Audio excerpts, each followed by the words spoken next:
Doctor Paul, ഒരു accident ഉണ്ടായാലോ അല്ലെങ്കിൽ ഒരു ഇഞ്ചുറി ഏതെങ്കിലും ജോലി സ്ഥലത്ത് ഉണ്ടായാലോ ഒരു പ്ലാസ്റ്റിക് സർജറിയുടെ സാന്നിധ്യം ആശുപത്രിയിൽ വളരെ വലുതാണ്. അത് എനിക്ക് തോന്നുന്നു, ഞാൻ പല രാത്രികളിലും താങ്കളുടെ ടീമിനെ ഒരു 10 മണിക്ക് ഇവിടെ നിന്ന് പോയാലും 11:30 തിരിച്ചു വരും. ഒരു കൈ മുറിഞ്ഞ കേസുണ്ട്. ഒരു 24 മണിക്കൂർ സാന്നിധ്യമാണ് താങ്കളുടെ ടീമും താങ്കളും ആശുപത്രിക്ക് വേണ്ടി നിൽക്കുന്നത്, രോഗികൾക്ക് വേണ്ടി.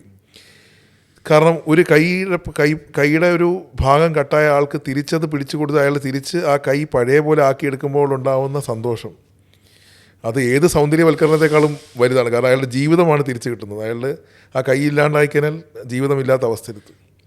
ജനങ്ങൾക്ക് എപ്പോഴും ആ ഒരു കാര്യം, എന്താണ് പ്ലാസ്റ്റിക് സർജറി റോള്, എപ്പോഴും ഈ സൗന്ദര്യവൽക്കരണം അല്ലാത്ത ജീവൻ രക്ഷാ കാര്യങ്ങൾക്ക് പ്ലാസ്റ്റിക് സർജറിക്കുള്ള റോള് അറിയാത്ത ആൾക്കാർ ഇന്നും നമ്മളോടൊപ്പം ഉണ്ട്. അവരൊക്കെ വിചാരം പലപ്പോഴും എല്ല് മുറിയുമ്പോൾ ഓർത്തോപെഡിഷ്യൻസ് ആയിരിക്കും ചെയ്യുന്നത്, അല്ലെങ്കിൽ ന്യൂറോളജിസ്റ്റ് നരമ്പ് കട്ടാകുമ്പോൾ ന്യൂറോ സർജൻസ് ആയിരിക്കും ചെയ്യുന്നത്. പക്ഷേ പ്ലാസ്റ്റിക് സർജറി ആണ് അവയവം മുറിഞ്ഞു മാറിയാൽ പിടിച്ച് അവർ ചെയ്ത ആ ടെക്നിക്ക് എന്താണെന്ന് ഒന്ന് ആൾക്കാർക്ക് മനസ്സിലാവുന്ന രീതിയിൽ പറഞ്ഞാൽ വലിയ ഉപകാരമായിരുന്നു. അത് പറഞ്ഞു വളരെ ശരിയാണ്. പ്ലാസ്റ്റിക് സർജറിയെക്കുറിച്ച് ഉള്ള പൊതുജനത്തിൻ്റെ ധാരണ മുഴുവനും സൗന്ദര്യ വർധനത്തിന് വേണ്ടിയുള്ള ഓപ്പറേഷനാണെന്നുള്ളതാണ്. അതൊരു പരിധിവരെ അതായത് പ്ലാസ്റ്റിക് സർജറിക്ക് 2 ബ്രോഡ് ഡിവിഷൻസ് ഉണ്ട്. 2 അല്ലെങ്കിൽ നമുക്ക് വേണമെങ്കിൽ 3 വേണമെങ്കിൽ പറയാം. ഒന്ന് റീകൺസ്ട്രക്റ്റീവ് സർജറി, അതായത് നമ്മൾ ഒരു ബോഡിയുടെ നഷ്ടപ്പെട്ടു പോയ ഭാഗം റീകൺസ്ട്രക്റ്റ് ചെയ്യുന്ന ഓപ്പറേഷൻ. അപ്പോൾ അതിൽ തന്നെ അറ്റുപോയ ഭാഗങ്ങൾ തുന്നി ചേർക്കുന്ന ഓപ്പറേഷൻ അതിൽ വരുന്നതാണ്. പിന്നെ അതുകൂടാതെ തന്നെ നമുക്ക് തുന്നി ചേർക്കാനായിട്ട് ഭാഗമില്ലെങ്കിലും ബോഡിയുടെ വേറെ ഭാഗത്തുനിന്ന് ടിഷ്യൂസ് എടുത്തിട്ട് അത് റീകൺസ്ട്രക്റ്റ് ചെയ്യുന്ന ഓപ്പറേഷൻ, ഇതിന് റീകൺസ്ട്രക്റ്റീവ് സർജറി എന്ന് പറയുന്നത്.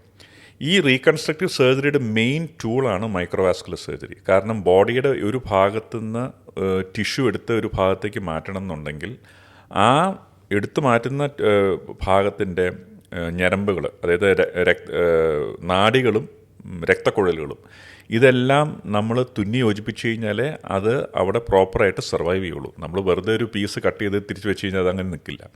സോ അത് ബോഡിയിലെ തന്നെ ഒരു ട്രാൻസ്പ്ലാന്റേഷനാണ്. ബോഡിയുടെ ഒരു ഭാഗത്തു നിന്ന് മാറ്റി വേറൊരു ഭാഗത്തേക്ക് ട്രാൻസ്പ്ലാന്റ് ചെയ്യുന്ന ഓപ്പറേഷൻ തന്നെയാണ് ഈ മൈക്രോവാസ്കുലർ സർജറി ചെയ്യുന്നത്. അപ്പോൾ ഇതിൻ്റെ ഒരു ടിപ്പ് ഓഫ് ദ ഐസ്ബർഗ് മാത്രമാണ് കോസ്മെറ്റിക് സർജറി. അത് ആ ഒരു വിശേഷണം വളരെ ഉചിതമായിട്ടുള്ളൊരു വിശേഷണമാണ്. കാരണം പ്ലാസ്റ്റിക് സർജറിയിൽ കാണുന്നത് ആ ടിപ്പ് മാത്രമേ ഉള്ളൂ. അതാണ് ഈ കോസ്മെറ്റിക് സർജറി, അത് മാത്രമേ കാണുന്നുള്ളൂ. അപ്പോൾ നമ്മളൊരു ഐസ്ബർഗിൻ്റെ താഴെ എത്രത്തോളം അല്ല, ഐസ്ബർഗിൻ്റെ ഉയരം നമ്മൾ അസസ് ചെയ്യുന്ന അതിൻ്റെ പുറമേന്ന് കാണുന്നത് മാത്രമേ ഉള്ളൂ. അത് മാത്രമാണ് കോസ്മെറ്റിക് സർജറി. അതാണ് കൂടുതൽ പ്രൊജക്റ്റ് ചെയ്യപ്പെടുന്നത്. പക്ഷേ ഈ റീകൺസ്ട്രക്റ്റീവ് സർജറിയുടെ വിവിധ ആസ്പെക്ട്സ് ഉണ്ട്. അത് പൊതുജനത്തിൽ പലർക്കും മനസ്സിലാവുന്നില്ല. ഒന്ന് പറഞ്ഞ പോലെ തന്നെ, അങ്ങ് പറഞ്ഞ പോലെ അറ്റുപോയ ഭാഗങ്ങൾ തുന്നി ചേർക്കുന്ന ആ ഓപ്പറേഷൻ, അത് മണിക്കൂറുകൾ എടുക്കുന്ന ഓപ്പറേഷനാണ്. ആ ഓപ്പറേഷൻ വളരെ ഫൈൻ ടെക്നിക്കുണ്ട്, ടെക്നിക്കൽ സ്കിൽസ് വേണം, അതിന് സ്പെഷ്യൽ ട്രെയിനിങ് വേണം. പിന്നെ ഈ മണിക്കൂറുകൾ എടുക്കുന്ന ഓപ്പറേഷൻ മിക്കപ്പോഴും വരുന്നത് ഓഡ് ടൈമിങ്സിലാണ്. നമ്മളിവിടെ വൈകുന്നേരം സർജറി നമ്മുടെ റെഗുലർ റുട്ടീൻ കഴിഞ്ഞ് നമ്മൾ വീട്ടിൽ വിശ്രമിക്കാനായിട്ട് പോകുമ്പോഴാണ് വന്നത്. അപ്പോൾ അന്നേരം ഇതെൻ്റെ റെസ്റ്റിംഗ് ടൈമാണെന്ന് പറഞ്ഞ് ഞങ്ങൾ അവിടെ ഇരുന്നാൽ പറ്റില്ല. കാരണം അത് കൃത്യസമയത്തിന് ആ ഭാഗം തുന്നി ചേർത്തില്ലെങ്കിൽ ആ ഭാഗം പിന്നെ അത് സർവൈവ് ചെയ്യില്ല. അപ്പോൾ ഈ പറഞ്ഞോണം ചില പട്ടാളക്കാരുടെയും പോലീസുകാരുടെയും കാര്യം പറയുന്ന പോലെ തന്നെ നമ്മളവിടെ ടൈമോ നമ്മുടെ ഒരു പീസ്ഫുൾ ടൈമോ നമ്മുടെ റെസ്റ്റിംഗ് ടൈമോ ഒന്നും നോക്കാറില്ല. ആ ഒരു സമയത്ത് അത് വേണ്ടി വരുന്നതുകൊണ്ട് നമ്മൾ വരുന്നു അവിടെ. അതുകൊണ്ടാണ് ടീമിന് വളരെ ഇമ്പോർട്ടൻസ് ഉണ്ട്. ഇപ്പം ഒരു സർജൻ മണിക്കൂറുകൾ വർക്ക് ചെയ്തിട്ട് അദ്ദേഹം ഒരു ബ്രേക്ക് എടുക്കാണ്ട് രണ്ടാമത് ഇതുപോലെ മൈക്രോവാസ്കുലർ സർജറി പോലെയുള്ള സർജറീസിലേക്ക് ചെല്ലുമ്പോൾ റെസ്റ്റ് ഇല്ലാത്തതിൻ്റെ ഒരു പ്രോബ്ലം എന്ന് പറഞ്ഞു കഴിഞ്ഞാൽ അത് നമ്മുടെ ജഡ്ജ്മെൻറ്റിനെയും നമ്മൾ സർജറി ചെയ്യുന്നതിൻ്റെ ആ ഒരു ഒപ്റ്റിമൈസേഷനെ ഒക്കെ ബാധിക്കും. നമുക്ക് ഫുൾ പൊട്ടൻഷ്യൽ ചെയ്യാൻ പറ്റാത്തൊരു അവസ്ഥ വരും. ഒരു ഫുൾ പൊട്ടൻഷ്യൽ ചെയ്യേണ്ട ഒരു സർജറി നമ്മൾ ഏതൊരു സമയത്തും ഒരു ഓഡ് ടൈമിങ്സിന് വന്ന് ചെയ്യുമ്പോൾ അതിൻ്റെ ഒരു പ്രോബ്ലം വരുന്നതുകൊണ്ട് എപ്പോഴും ഒരു സെക്കൻഡ് ഹാൻഡ് ഹെൽപ്പിംഗ് ഹാൻഡ് എപ്പോഴും വേണം. അതായത് ക്ഷീണിച്ച് വരുന്നൊരു സർജൻ പെട്ടെന്ന് ഇങ്ങനെയൊരു കേസ് ഫേസ് ചെയ്യേണ്ടി വരികയാണെങ്കിൽ അവൻ്റെ ടീം മെമ്പേഴ്സ് ആദ്യം തുടങ്ങണം. And once he's taken complete rest, പിന്നെ he can join the team. അതുകൊണ്ടാണ് ടീം വർക്കിൻ്റെ ഇമ്പോർട്ടൻസ് വരുന്നത്. പിന്നെ ഈ അറ്റുപോയ ഭാഗം തുന്നിച്ചേർക്കുന്നത് മാത്രമല്ല, ക്യാൻസർ വന്ന് നീക്കം ചെയ്യുന്ന ഭാഗം, ഇവിടെയും പ്ലാസ്റ്റിക് സർജറിയുടെ ഹെൽപ്പിംഗ് ഹാൻഡ്സ് എപ്പോഴും വേണം.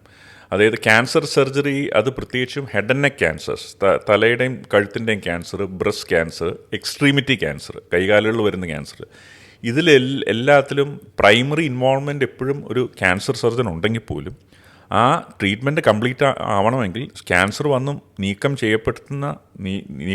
ചെയ്യപ്പെടുന്ന ഭാഗം അത് റീകൺസ്ട്രക്റ്റ് ചെയ്താൽ അതിൻ്റെ ട്രീറ്റ്മെൻറ്റ് കംപ്ലീറ്റ് ആവുള്ളൂ. അപ്പോൾ അതുകൊണ്ട് തന്നെ എല്ലായിടത്തും ഒരു ഹെൽപ്പിംഗ് ഹാൻഡായിട്ട് ഈ പ്ലാസ്റ്റിക് സർജൻസ്, മൈക്രോവാസ്കുലർ സർജൻസ് ഉണ്ട്. നമ്മൾ പകൽ നക്ഷത്രങ്ങളെന്ന് പറയില്ലേ, പകലായതുകൊണ്ട് നക്ഷത്രങ്ങളെ കാണില്ല, പക്ഷേ നക്ഷത്രങ്ങൾ അവിടെയുണ്ട് എന്ന് പറഞ്ഞ അവസ്ഥ. തീർച്ചയായിട്ടും ആ നക്ഷത്രങ്ങളാണ് അവസാനം ആ ജീവിതത്തിലേക്ക് ആ രോഗിനെ തിരിച്ചെത്തിക്കാൻ സഹായിക്കുന്നതും ഞാൻ എൻ്റെ നേരിൽ കണ്ടിട്ടുണ്ട്. കാരണം ഡോക്ടർ ഈ പറഞ്ഞ പോലെ കോസ്മെറ്റിക് എന്ന വാക്കല്ലാതെ ഒരു സ്ഥാനാർബുദം വന്ന രോഗി, ഒരു യങ് ലേഡിയാണെന്ന് വെച്ചോളൂ, ഒരു 35, എനിക്ക് പരിചയമുള്ള ഒരുപാട് ആൾക്കാർ. അപ്പോൾ അവർക്ക് മാസ്റ്റക്ടമി അല്ലെങ്കിൽ സ്തനം റിമൂവ് ചെയ്യുക എന്ന് പറയുമ്പം അവരെ സംബന്ധിച്ചോളം അവർക്കൊരു ഡിപ്രഷൻ സോണിലേക്ക് പോകുന്നതാണ്. ആ ക്യാൻസർ വന്നു ചികിത്സിക്കാമെങ്കിലും ആ ഡിപ്രഷനിലൂടെ ആ ക്യാൻസർ ചികിത്സിക്കാൻ ഭയങ്കര ബുദ്ധിമുട്ടാണ്. കാരണം മാനസികമായി തകർന്നു പോകും.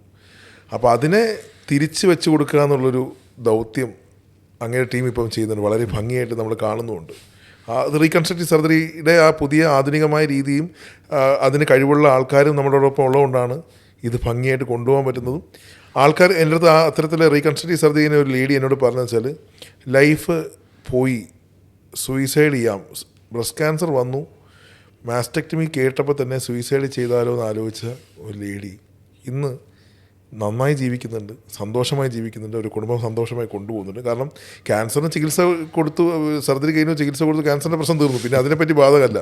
പക്ഷേ മാനസികമായി തകർന്നു പോയി കഴിഞ്ഞാൽ പിന്നെ അത് തിരിച്ചു കൊണ്ടുവരാൻ ഭയങ്കര പ്രയാസമാണ്. അപ്പോൾ ആ തിരിച്ചു കൊണ്ടുവരാൻ വേണ്ടി ഒരു സഹായം കൂടി ഇത്തരത്തിലുള്ള റീകൺസ്ട്രക്റ്റീവ് സർജൻസിൻ്റെ സൈഡിൽ നിന്ന് ഉണ്ടാവുന്നത് വലിയൊരു കാര്യമാണ്.